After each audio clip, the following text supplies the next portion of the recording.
my mind was the miracle of how, because in the Bible you never really figure out the conflict of how Mary gets over this finger pointing at her about her coming with a baby and she's not married. There's no real end to that. There's no real defense for her from this in the New Testament. But the Quran is so explicit and so clear that Jesus' first miracle was to speak from the womb, to speak as a baby and defend the honor of his mother, something that you cannot deny, something that you cannot deny about her, who Mary was, when you have this baby speaking on her behalf. So I would say I read the Quran entirely in 3 days. But that first night, after I had made it through Surah Al-Imran, my heart was already given to this book. I didn't know what it meant to be a Muslim. I didn't know how to be a Muslim. I didn't even know what that meant. But I knew that whoever it was that followed this book, I wanted to be like these people. I wanted to be like the people that I read about in this book. These were people I could follow. These were prophets. This was a book of guidance. And this was something that the book is calling and appealing to me. That if you don't believe in this book, you never see that. I've never seen this in any other scripture. The direct challenges that are in the Quran, that if you don't believe this book is true, put it to the test. Put it to the test. And this was something that was so astounding to me, that God is telling you over and over again, if you don't believe this is the truth, test it. Bring me something else like it. Test it. Put it to test. If it was written, if there was more than, all of the analogies about God, everything was so logical, so rational, so reasonable in my mind that it was like 2 + 2 = 4, and that was it. There was no 1 + 1 + 1 = 3, egg, yolk, water, fight. There was none of that foolishness. The Quran was very direct and very straightforward in its teachings. So I gave my heart to Islam that night in my living room, reading the Quran, and I cried and cried, that I had been looking for the truth all this time, had searched all this way, and it was right across the street from my house. And so I went back on Monday to accept Islam and ask these Muslims where in the world they've been all this time. And I go ready to go in there and do my thing, and I go and the masjid is locked. And because they only came on Fridays and for Isha during that time, and I didn't know. So I said, okay, I guess I have to come back on Friday, because every time I passed by the masjid after that, it was always locked. So I came back on Friday and I took my shahada, and as they say, the rest is history. But I don't travel around the world, and this was in December of 1998. I don't travel around the country and the world telling my story, just for the entertainment value, even though I've been told it does have some entertainment value. I don't tell it for that person for sure. If that was the only reason, then you could just get it off of YouTube and it's the same exact story. I'm going to finish with this, and I hope you can give me 10 more minutes, inshallah, to tell you why I go around telling my story. I tell my story to let everyone realize that there are millions and millions of people just like me. Just like me in 1998, searching for the truth, can't find a way out. There are millions of people. There are probably millions of people in California, hundreds and thousands, if not millions, right here in in Orange County and Los Angeles in the Southern California area, that want to know the truth, that are tired of hearing the same garbage preached to them over and over again, tired of this shaitan box telling them the same thing over and over again, tired of the world being in the condition that it's in, tired of their life being in the condition it's in. And we as Muslims have the solution to every single one of their problems.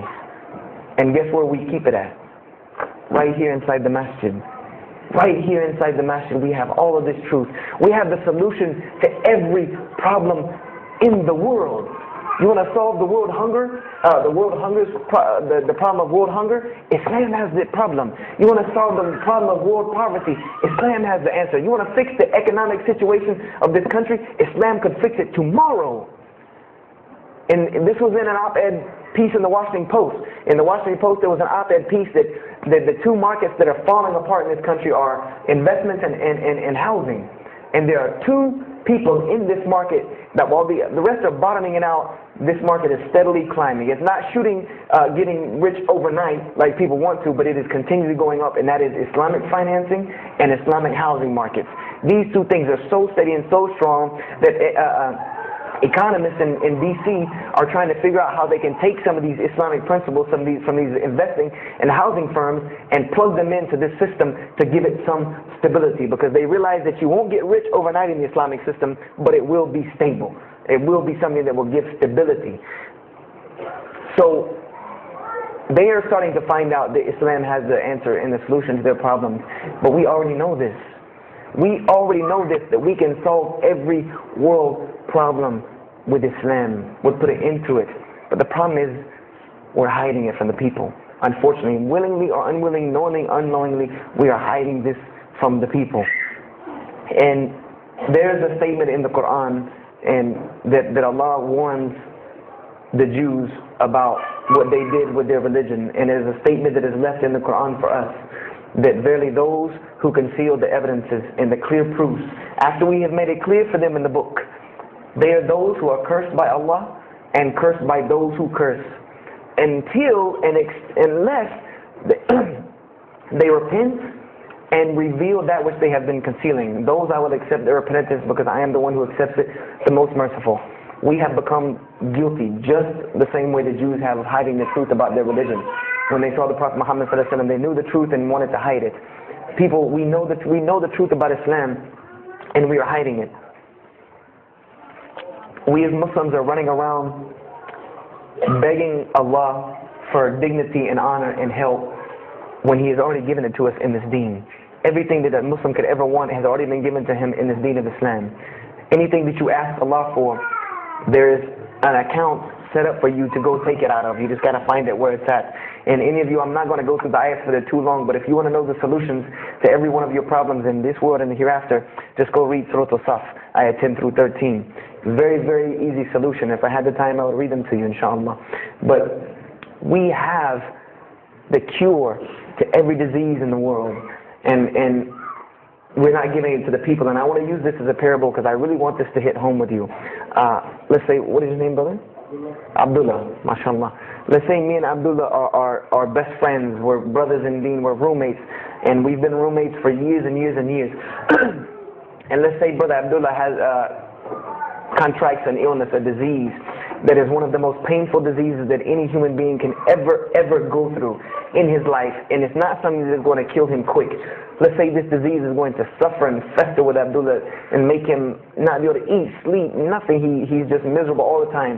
When I come home in the evening, he's rolling around on the floor in pain.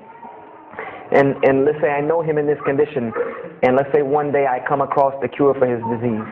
Someone tells me that if you give this to Abdullah or anyone like him, he will be instantly cured and he will never suffer again. And let's say I take that and put it in my pocket, and I don't give it to Abdullah. Why? Why don't you give it to Abdullah? Well, number one, I'm way too busy.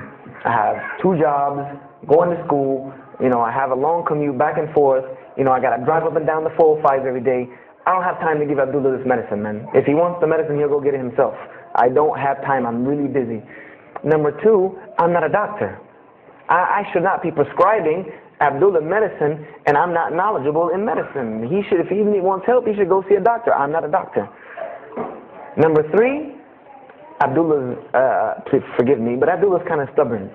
He doesn't really listen very well. He probably, he's kind of set in his ways. So even if I tell him this medicine is good for him and it'll cure him, he probably wouldn't even take it anyway. So why waste my time? Do any of these excuses sound familiar? And let's say I don't give this medicine to Abdullah and he dies. And let's say he dies the most painful death that you can ever imagine. I want to ask you a kind of rhetorical question. Do you think on the Day of Judgment that Allah is going to call me and Abdullah up and ask him about this incident between me and him because I've oppressed him? I have oppressed him. I've allowed him to suffer knowing that I could ease his suffering. I'm sure Allah is going to ask us about this. But the beauty about Islam is that if Abdullah was a good Muslim, bore this disease patiently and died, he dies as a shaheed, inshallah. And on the Day of Judgment, this is how beautiful Islam is. He could very well come before and Allah ask us about this, and Brother Abdullah say, you know what? Allah, I forgive him. So you forgive him. This is the beauty of our religion. And Allah will forgive me. But the disease I want to tell you about is the disease that every single non-Muslim walks around with every single day, and they don't even know it. It has no real physical symptoms, and that's the disease of shirk, the disease of being jahl, being